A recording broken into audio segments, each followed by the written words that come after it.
Alrighty, and go to newsfeed. I don't know what that means, but we'll see when it sees. We'll know when it knows. We'll have an idea when we have an idea. Yes, hello, good evening, if that's the part of the world that you're in. And if not, hello wherever you may be. And however you may be, and why ever you may be, which is a question that folks just do not ask enough. Anyway, so hello, I'm Tad. I'm going to be here for a while, and I will be reading and, I don't know, whatever else, just babbling, as I oftentimes do. Anything interesting to report this week? No, just the usual. I'm working hard on the book, which is all in its last stages before the first draft is finally finished.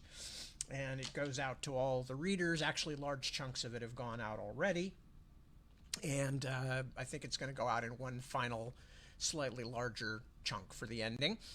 And what else? We've had a rainy, off and on rainy week, which means, of course, that miserable dogs, well, one large miserable dog, one frantic, always in motion, small dog, who doesn't like to go outside when it's cold or rainy, which is always, you can always tell because he's like sniffing the floor looking for a place to covertly drop a deuce or something, and you have to chase him outside, and then he sits there staring at you with his little tiny dog eyes, shaming you for making him go out in the cold and the rain.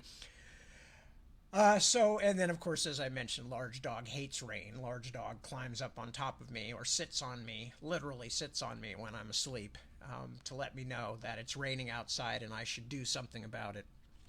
So I keep trying to explain to him, I do not control the weather, John. I know you want me to fix things, and when I can, I do, and I put food down for you, and I take you to the vet, and I do all these other things, but I cannot stop the rain. And Johnny feels this is a true dereliction of my duties, and keeps trying to let me know that it's time for me to do something about all this rain. Anyway, not to complain though, as those of you who live in this part of the world know, we desperately need the rain. It really, except for the fact, when it causes some kind of natural disasters, it's absolutely useful and necessary. We're in drought. California is almost always in drought. It's gotten worse during my adulthood. And what can you say? So it's me and everybody else in California against Johnny, unfortunately. So the poor dog gets outvoted. What else? Anything else? Nah, just the usual. We're all just working on things, trying to figure out how we're going to deal with various interesting bumps in the road coming up ahead. No new or exciting information, although, well, I did have a really interesting idea the other night, but I can't tell you about it because I might do something with it. But I was sitting there and saying, no, there's a short novel that I think I would like to write, or, a TV pilot or something, and it just struck me. It was one of those things that just kind of comes and you go, oh yeah, that's an idea. That is definitely a capital I idea. If something ever starts to come of it, I'll let you know what it was. But at this point, it's just froth. It's ideational froth floating around in the back of my brain. But it came on rather suddenly. Let me think. No, that's really about it. So I'm going to just check in here and say hello to people and see if I can get the comments. Hello, hello, hello. Yes. Okay, so first off, top of the list here is Claudia. Hello, Claudia. Good to see you. Christy. Hello, Christy. Thank you for the kind words. Greetings, Carl. How are you? Yes, I hope the tech gods are going to be good to me too, and we'll find out as we go. But so far, so good. I remembered to turn the microphone on, and I'm crossing my fingers, hoping that will all work out. So, Tracy, hello. Good to see you. Great to see you. Great to see you.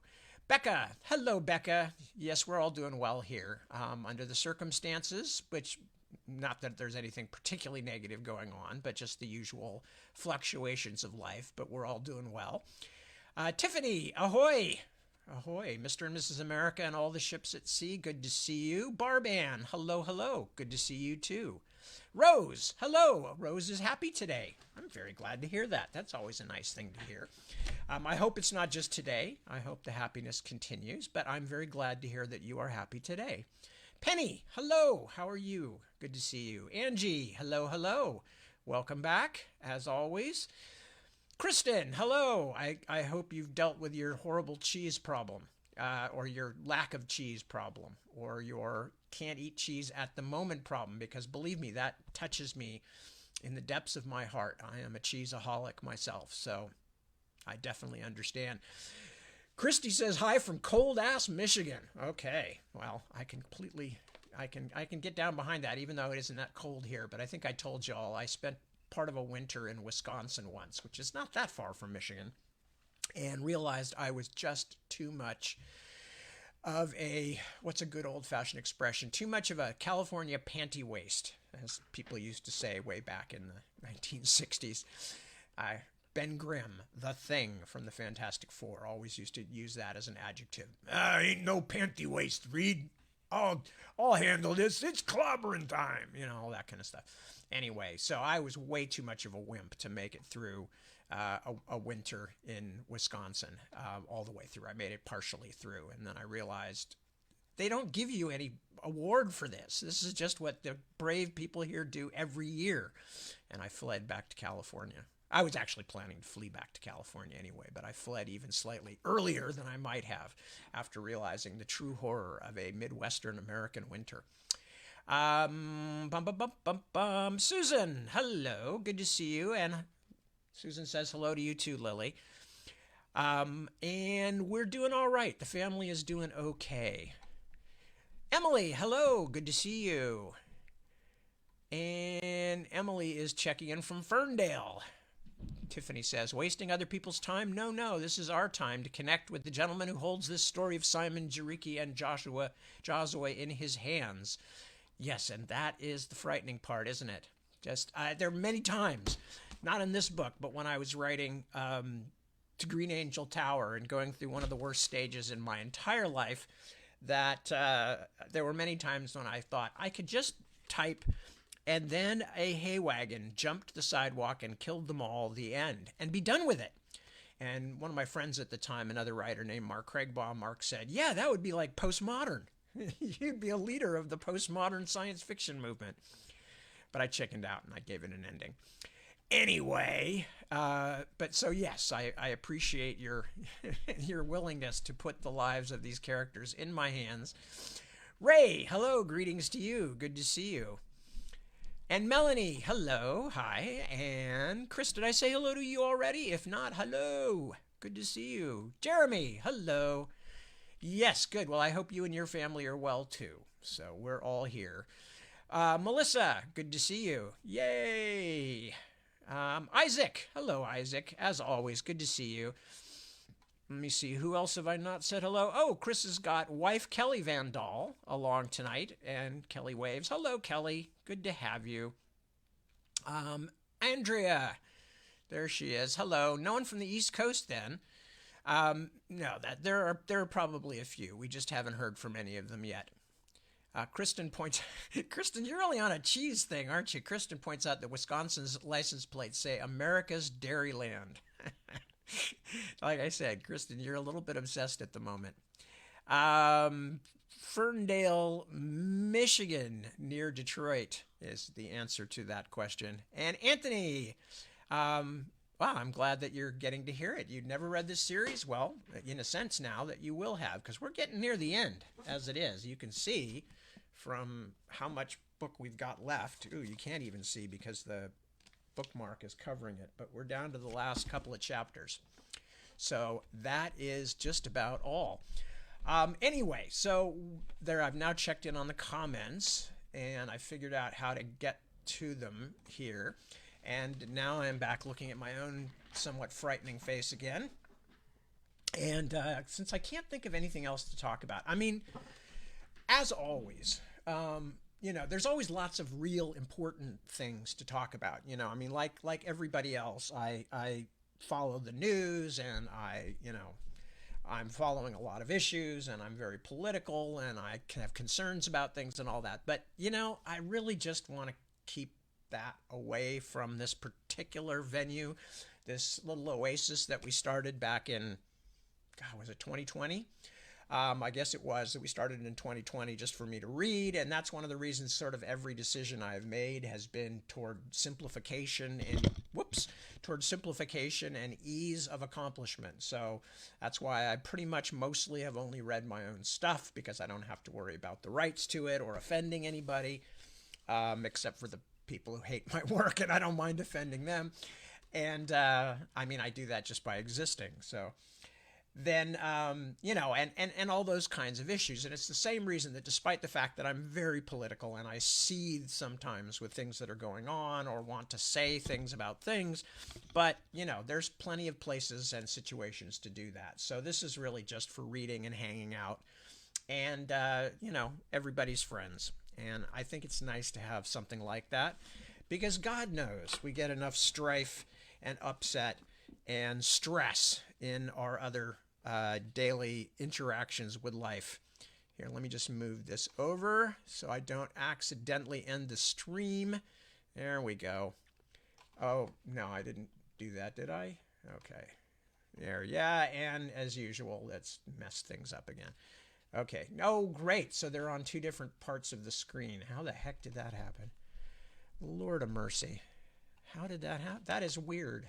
Every time I do something, I find something new that upsets and inflames me. Right. Okay, so we don't want that. Let's see if we can get that to go over there. No, of course not. That would be too easy. So meanwhile, I'm sitting here. I have no idea what just happened. I really don't know. But I will just have to stay away from that corner of the screen. And I'll just read. I won't even worry about it. I have now lost the comments, so... Lord of mercy. Anyway, so we had just finished the section where the siege of Naglman had begun. But as often happens with my stories, we skip around from sets of characters to sets of characters. So we now have... skipped to where Simon and Binabek and Jariki and the others are all riding north into the White Waste, which is indeed very north, very white, and very wasty. So that's where we are. And that's where I'm going to continue. So we're still in chapter 41, I believe. 2 more days of slow riding brought them around the forest and across the last stretch of open, icy land to the foothills of the mountains. The landscape was bleak, and the daylight glared off the snow crust until Simon's head throbbed from squinting, but the weather seemed a little warmer. The snow still fell, but the harrying wind did not drive past cloak and coat as it did out of the mountain's broad lee. "Look!" Sludig cried, pointing away up the sloping apron of the foothills. At first Simon saw nothing but the ubiquitous snow-capped rocks and trees. Then, as his eyes slid along the line of low hills to the east, he saw movement. 2 strangely shaped figures, or was it 4, oddly commingled, were silhouetted on the ridge-top a furlong away. "Wolves?" he asked nervously. Binabek rode Kantaka out from the party until they stood clear, then cupped his gloved hands in his mouth. "Ya agonik nikaya sumutusik eni matuk," he called. His words echoed briefly and then died amid the shrouded hills. "In truth, there should be no shouting," he whispered to a puzzled Simon.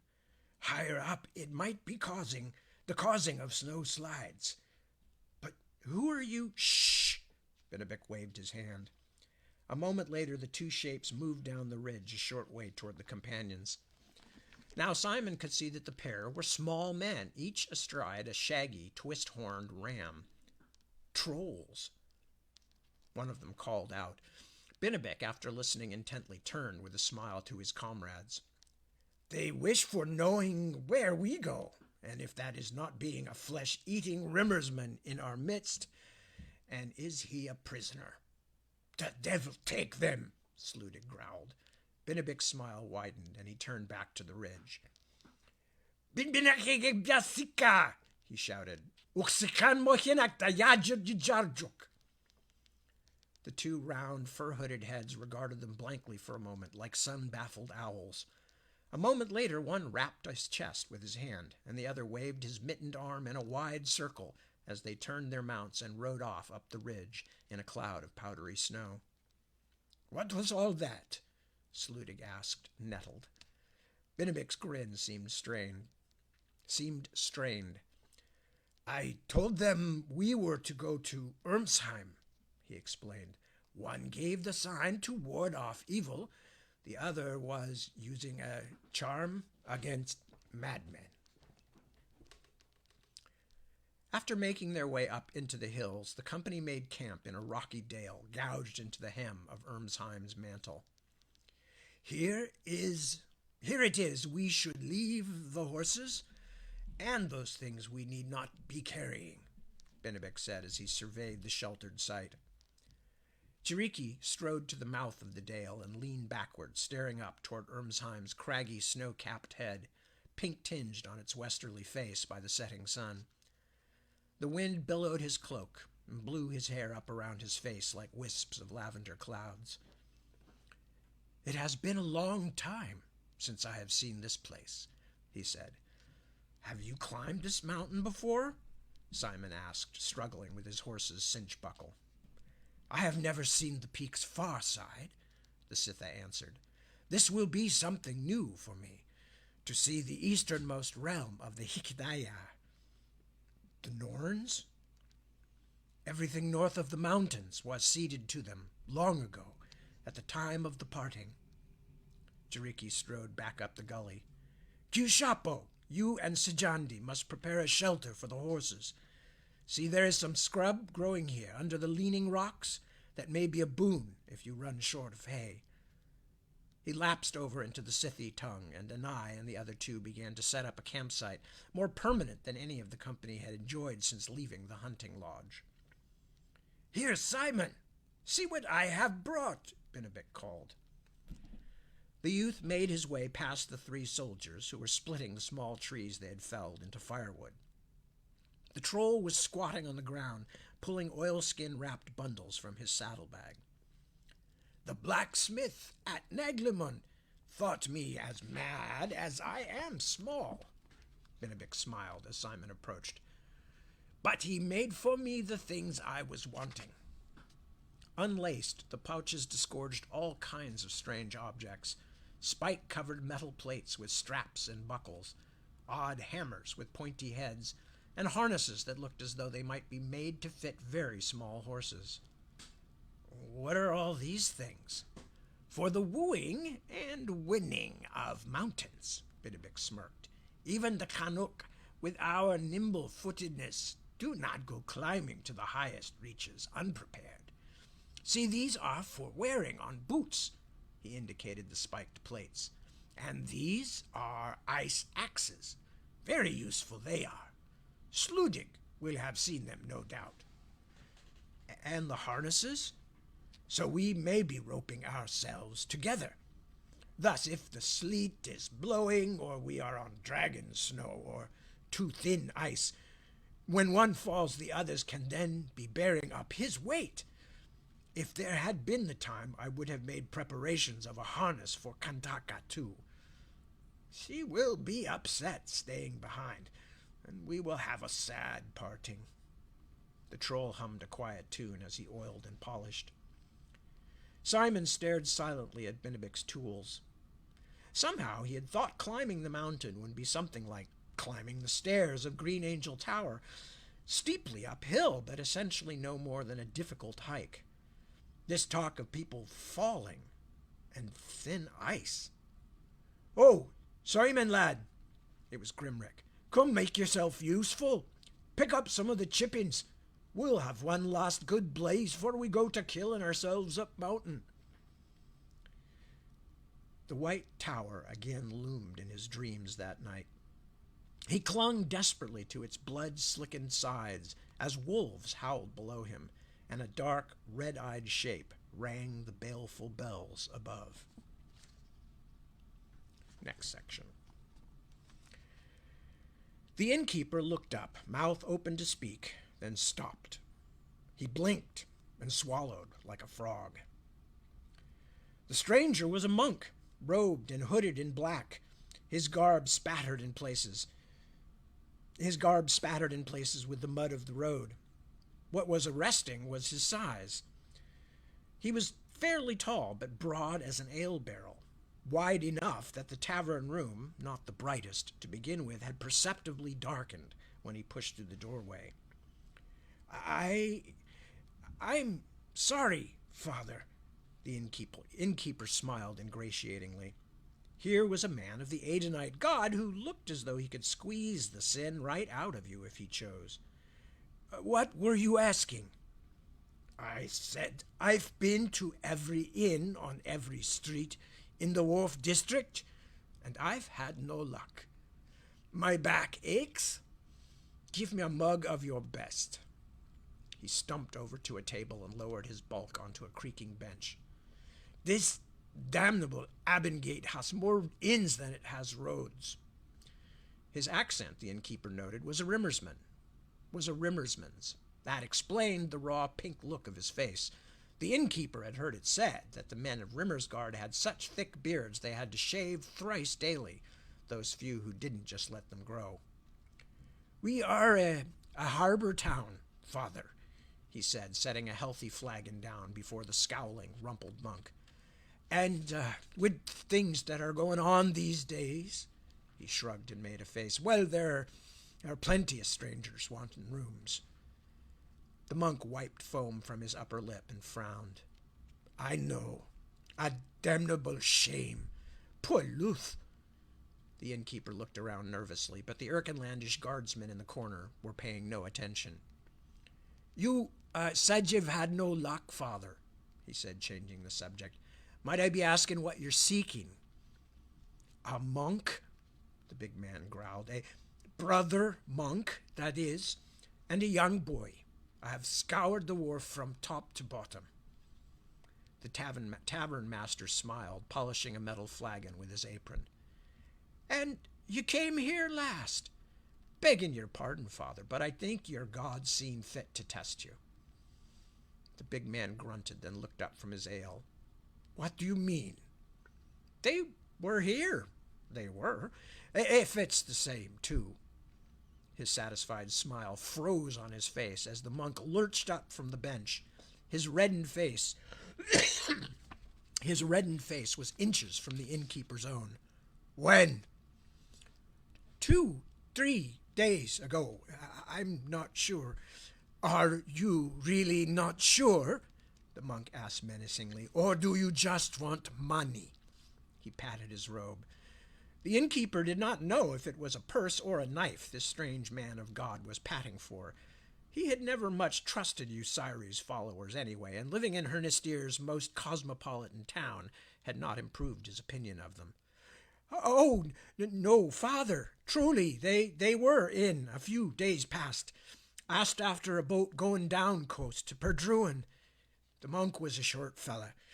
Bald, the lad thin-faced, black hair. They were here. What did you tell them? To go see old Gaelsgeth down by the Ergid Ram. That's the tavern with the oar painted on the front door, down near Land's End. He broke off in alarm as the monk's huge hands folded over his shoulders. The innkeeper, a reasonably strong man, felt himself clasped as securely as a child. A moment later he was reeling from a rib-crushing hug and could only stand wheezing as the monk pressed a gold imperator into his hand. Merciful Usiris, bless your inn, Hernystir man, the big man bellowed, turning heads clear out in the street. This is the first piece of luck I have had since I began this God-cursed search.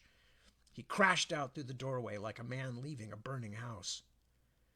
The innkeeper took a painful breath and clutched the coin, still warm from the monk's great paw. Mad as a mooncalf, these 8 nights, he told himself. Touched. Next section. She stood at the railing and watched Abingate sliding away, drawing back into the fog. The wind ruffled her close-cropped black hair. Brother Cadrak, she called. "Come here. Is there anything so glorious?"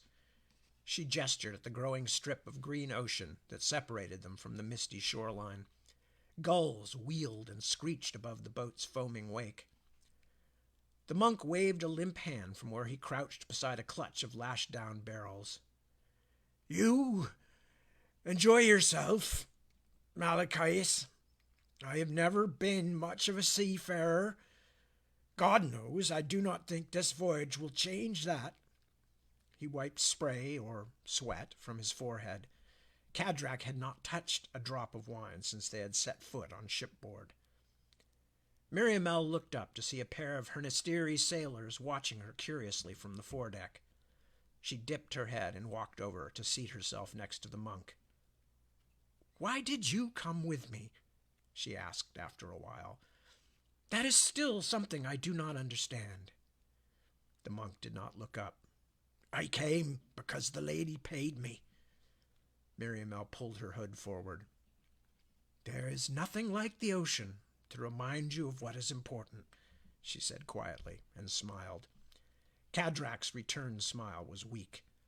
"Ah, by the good Lord, that's true," he groaned. "I am reminded that life is sweet, that the sea is treacherous, and that I am a fool."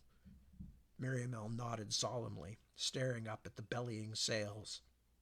"Those are good things to remember," she said. Chapter 42.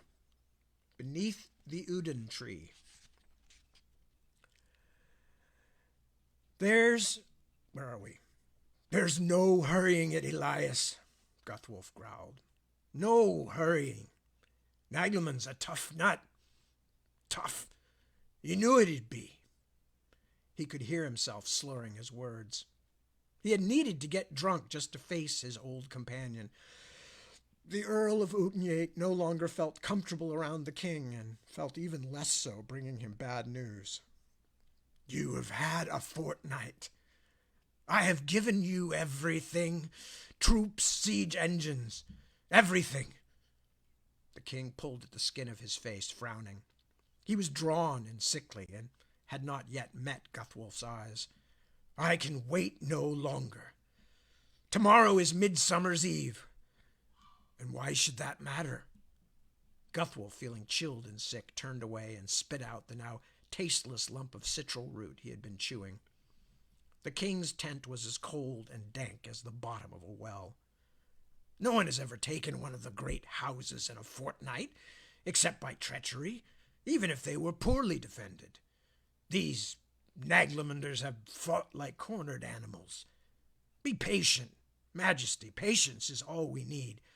We can starve them out in a matter of months." "Months." Elias's laugh was hollow. "Months, he says, Praetorius." The red priest offered a skeletal smile. The king's laughter abruptly ceased, and he lowered his chin until it almost touched the pommel of the long gray sword propped between his knees. There was something about that sword that Guthwolf did not like, although he knew it was foolish to have such thoughts about a mere thing. Still, everywhere that Elias went these days, the sword was with him like some pampered lapdog.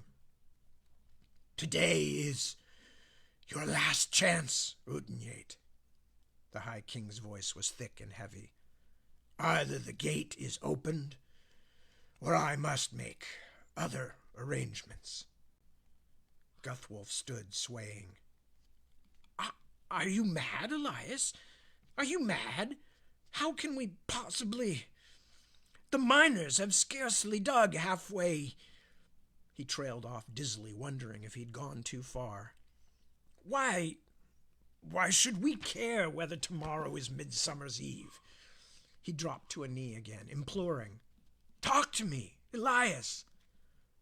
The Earl had feared an explosive response from his angry king, but he had also, distantly, hoped for some faint return of their old camaraderie.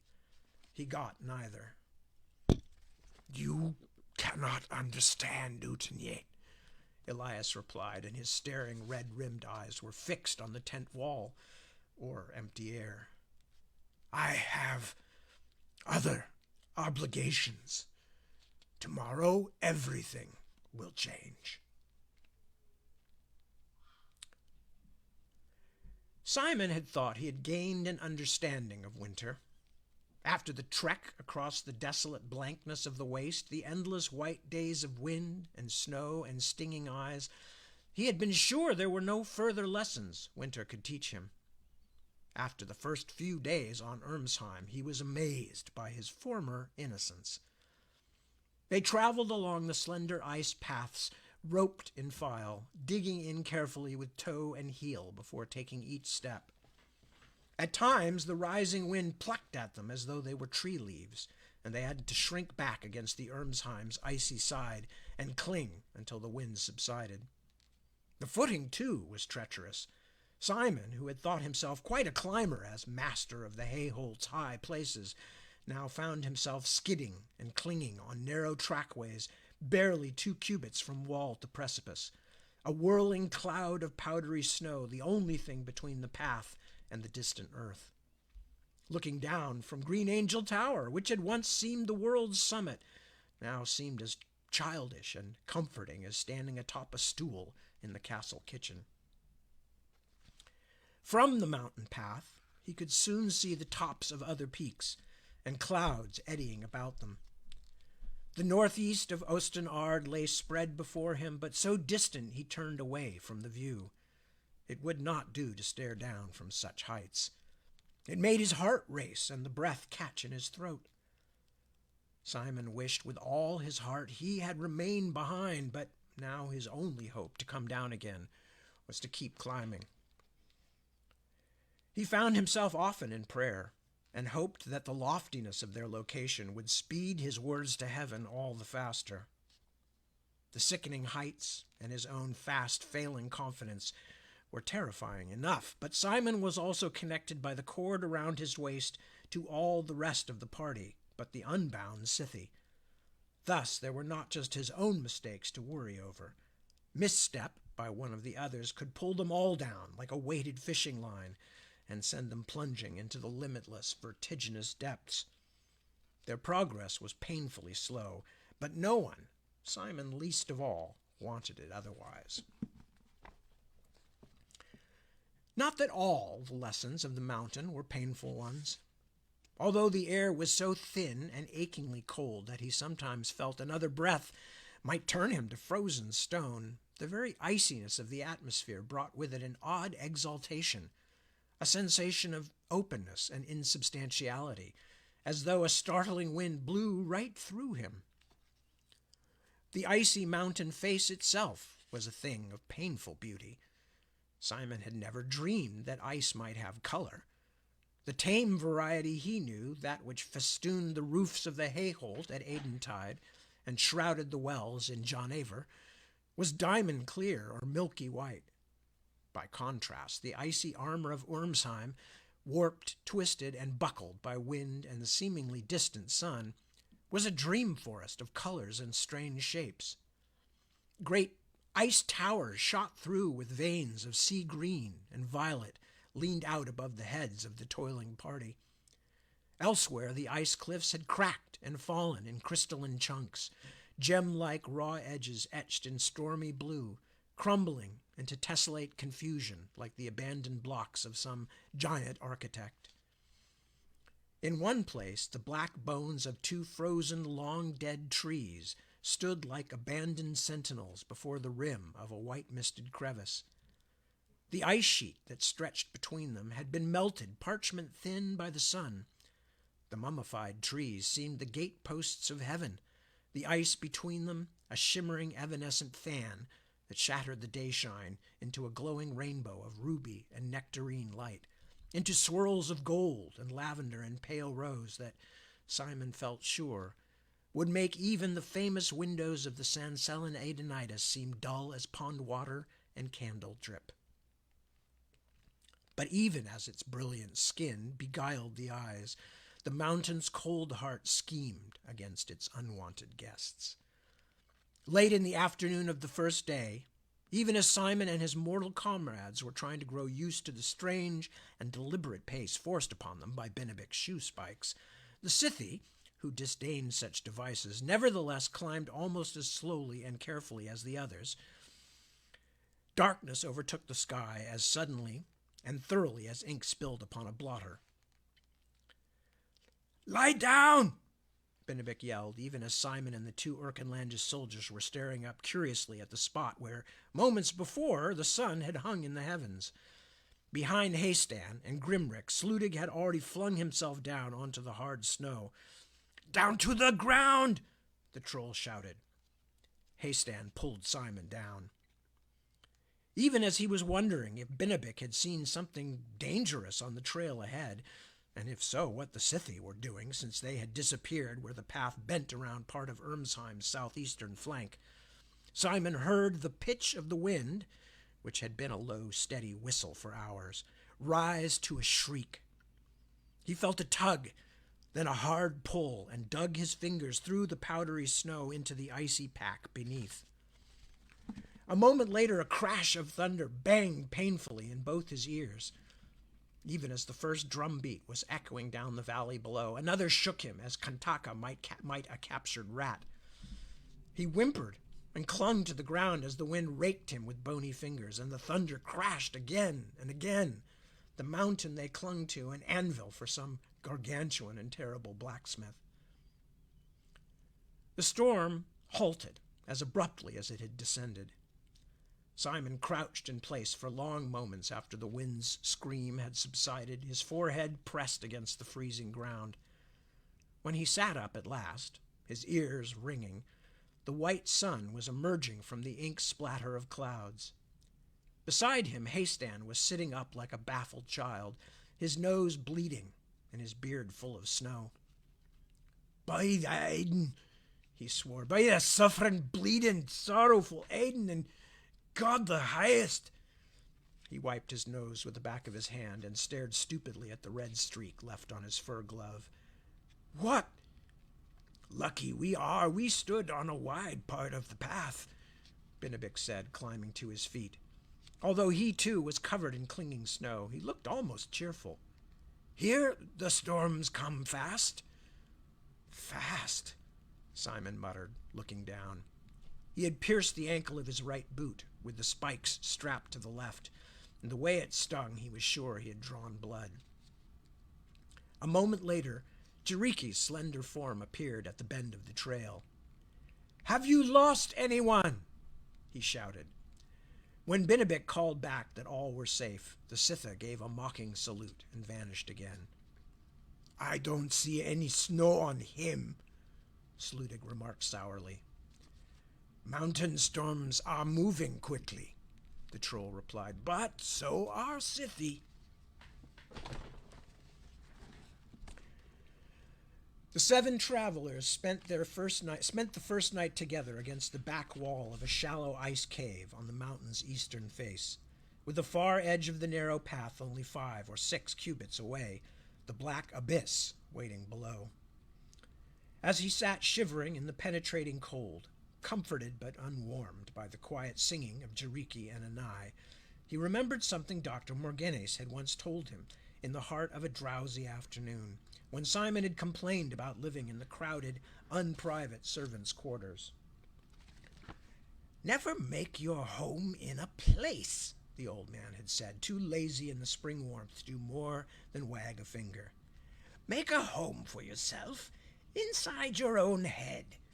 You'll find what you need to furnish it: memory, friends you can trust, love of learning, and other such things." Morgenes had grinned. "That way it will go with you, wherever you journey. You'll never lack for a home. Unless you lose your head, of course." He was still not quite sure what exactly it was that the doctor had meant. More than anything, he felt sure he wanted a home to call his own once more. Father Strangyard's bare room at Naglemund had begun to feel like one in only a week. Still, there was a sort of romance to the idea of living free on the road, making your home wherever you stopped, like a Herka horse trader. But he was ready for other things. It began to seem as though he himself had been on the move for years. How long had it been, anyway? As he counted carefully back by the changes of the moon, with help from Binnabik where he had trouble remembering, he was dumbfounded to realize that it had been less than 2 months. Astonishing, but true. The troll confirmed his guess that 3 weeks of Yuvin had passed, and Simon knew for a fact that his journey had begun on ill-fated stoning night, the last hours of Avril. How the world had changed in 7 weeks, and, he reflected dully as he tumbled toward sleep, mostly for the worse. In late morning, the company was climbing a massive slab of ice that had slid down from the mountain shoulder to lie athwart the path like a vast discarded package, when Ermsheim struck again. With a horrifying, grating sound, a long wedge of the icy slab crackled from blue-gray to white and broke loose, sliding away beneath Grimrick's feet to plunge, crumbling down the mountainside. The Erkenlander had time only for a brief, surprised shout. A moment later he had tumbled out of sight into the gash the wedge had left behind. Before he could think, Simon felt himself jerked ahead by Grimrick's fall. He tumbled forward, flinging out a desperate hand to catch at the ice wall. The black crevice came ever closer. Helplessly horrified, he saw a thin slice of empty air through the crack in the path, and beyond that the dim form of the crags half a league below. He screamed and felt himself skid forward, his fingers clutching fruitlessly at the slippery path. Binnabik was leading the rope, and his experienced swiftness allowed him to dive forward when he heard the shattering ice. He sprawled face down, clutching the ice with one gloved hand, digging his axe and spikes in as deeply as he could. Haystan's broad hand now caught at Simon's belt, but even the bearded guardsman's bulk could not halt their inexorable slide. Grimrick's hidden weight pulled them down, even as he cried piteously below the crevice edge and swung from side to side, suspended by the rope above snow-swirling nothingness. At the back of the line, Sludig dug in, temporarily halting Simon and Haystan's movement, and shouted anxiously for the Scythe. Anai and Prince Jariki came pelting back along the mountain path, touching as lightly on the powdery surface as snow hairs.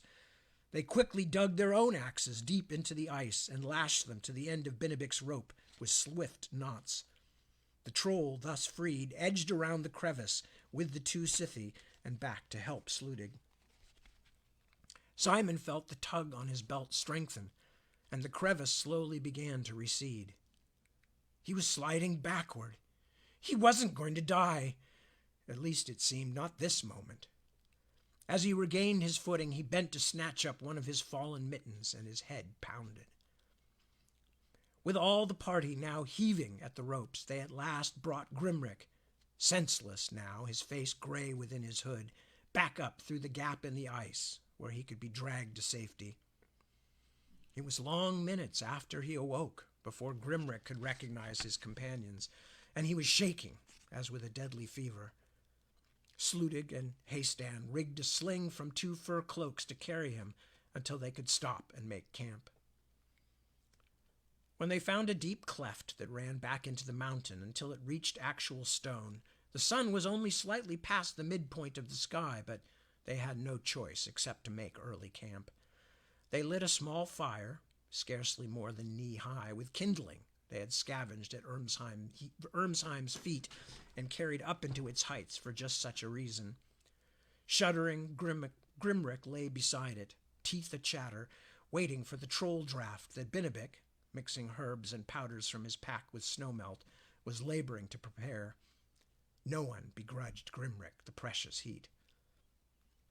As the afternoon progressed and the narrow sliver of sun that arrowed down into the cleft rose up the blue walls and then disappeared, an even deeper and more agonizing chill set in.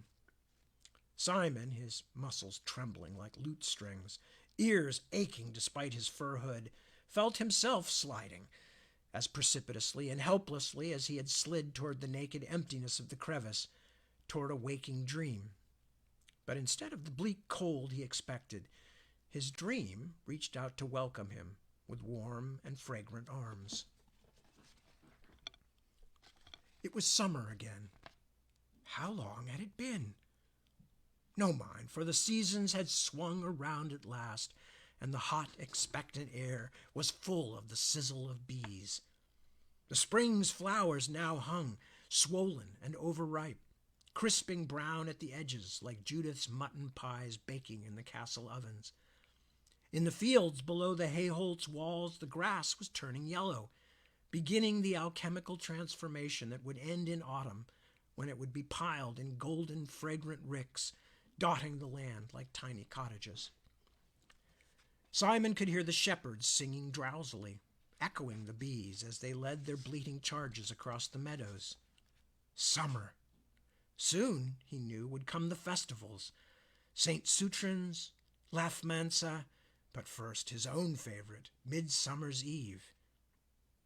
Midsummer's Eve, when everything was different, and all was disguised, when bemasked friends and costumed enemies mingled unknowing in the breathless darkness, when music played all through the sleepless night, and the hedge garden was festooned with silver ribbons, and laughing, leaping shapes populated the moon's hours.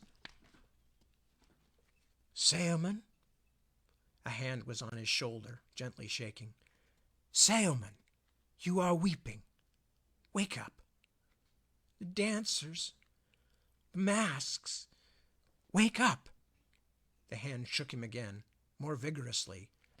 He opened his eyes to see Jariki's narrow face, all forehead and cheekbones in the dim, angled light.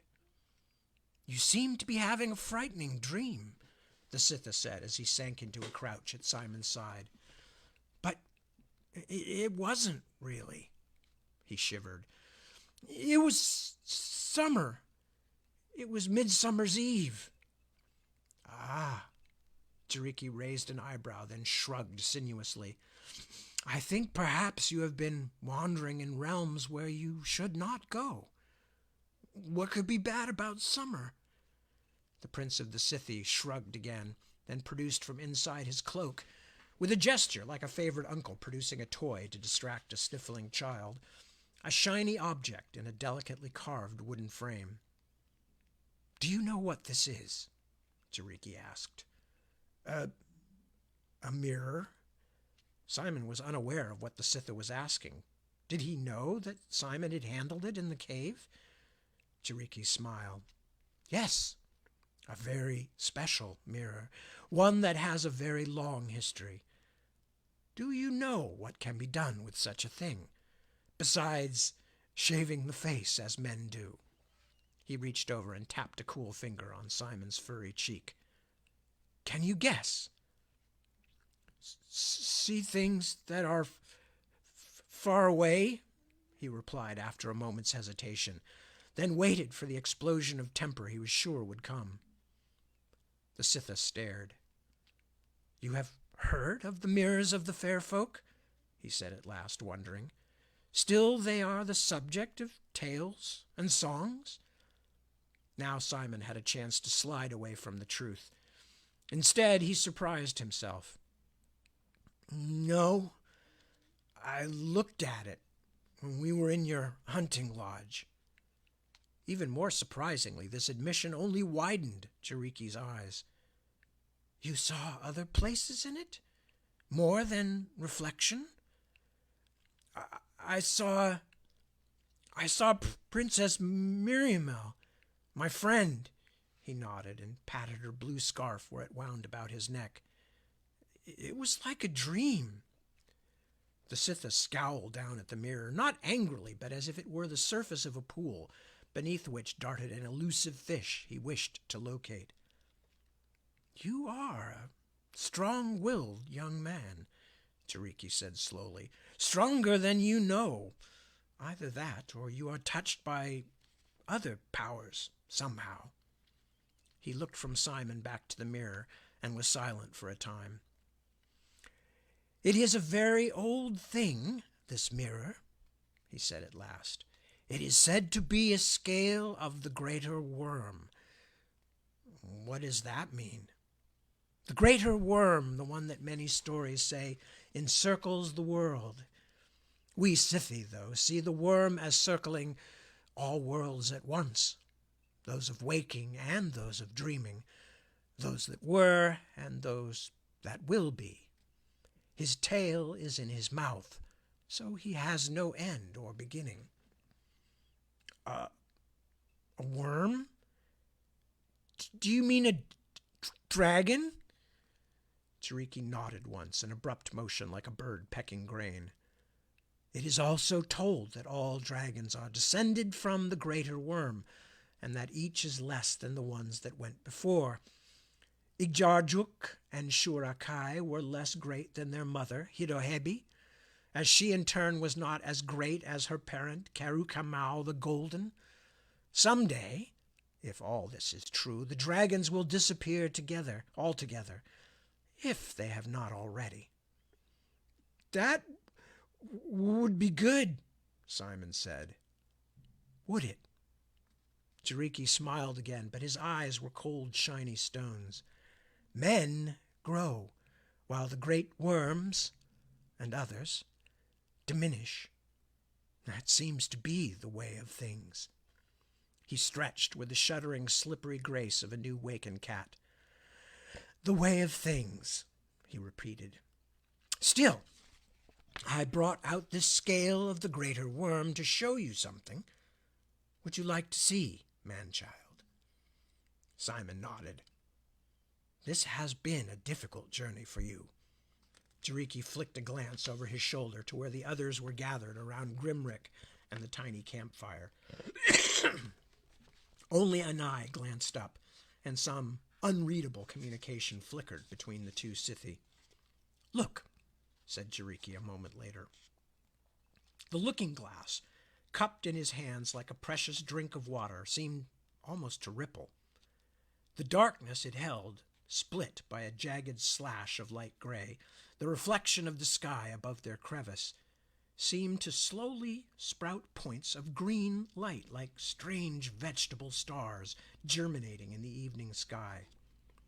I will show you a true summer, Jiriki said softly, truer than any you have known. The flecks of shining green began to flutter and coalesce, sparkling emerald fishes rising to the surface of a shadowy pond. Simon felt himself sinking into the mirror, although he did not move from where he leaned above it. The green became many greens, as many shades and tints as ever were. In a moment they had resolved themselves into a startling confusion of bridges and towers and trees, a city and a forest grown together, sprouting as one in the midst of a grassy plain. Not a city a forest had grown over, like Dai Chakiza, but a thriving, living amalgam of plant and polished stone, myrtle, jade, and viridian. Enkie Shaosaye, Jiriki whispered. The grass on the plain bent luxuriously before the wind. Scarlet, white, and sky blue pennants fluttered like blossoms amid the city's branching spires. The last and greatest city of the summer. Where is it? Simon breathed, astonished and bewitched by its beauty. Not so much where, man-child, as when. The world is not only vaster than you know, Sayoman, it is also far, far older.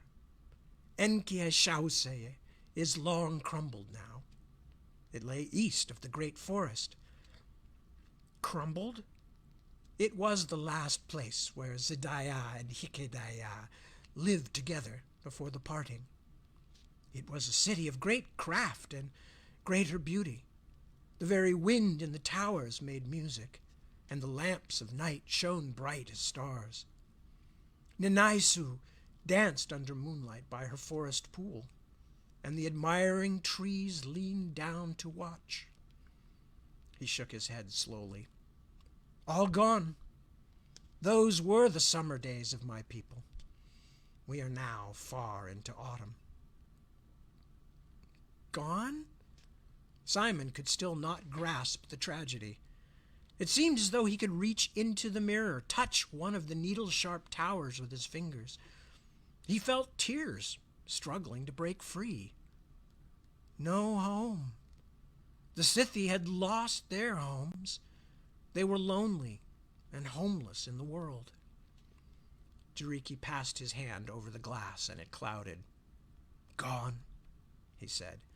But as long as there is memory, summer remains, and even winter passes. He turned and looked long at Simon, and the agonized expression on the youth's face at last brought a small, careful smile to his own. Do not mourn so, he said, and patted Simon's arm. Brightness is not completely erased from the world, not yet, and not all beautiful places have fallen to ruin. Still there is Jaue Tinukai, the dwelling of my family and people. Perhaps someday, if we both come down safely from the mountain, you will see it. He grinned his strange grin, thinking of something. Perhaps you will. The rest of the climb up Irmsheim, 3 more days on narrow, dangerous pathways, scarcely more than ice ribbons, over sheer glassy sheets by laboriously hacked hand and footholds, 2 more nights of evil, teeth-grinding cold passed by Simon like a fleeting but painful dream. Through the terrible weariness that beset him, he held on to Jiriki's gift of summer, for it was a gift, he knew, and was comforted. Even as his numb fingers struggled to cling, and his numb feet to stay on the path, he thought that somewhere there would be warmth again, and something like a bed and clean clothes. Even a bath would be welcome.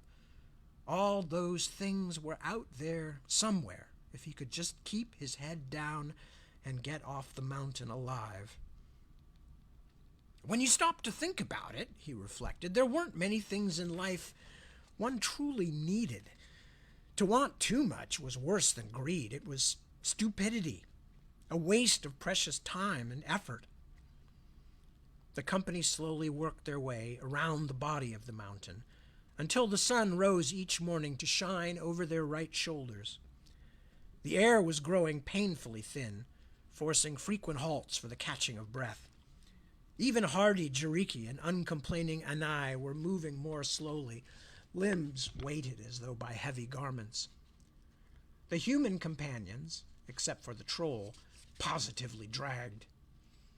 Grimrick had revived thanks to the potency of Binabik's Canuck elixir, but shivered and coughed as he climbed.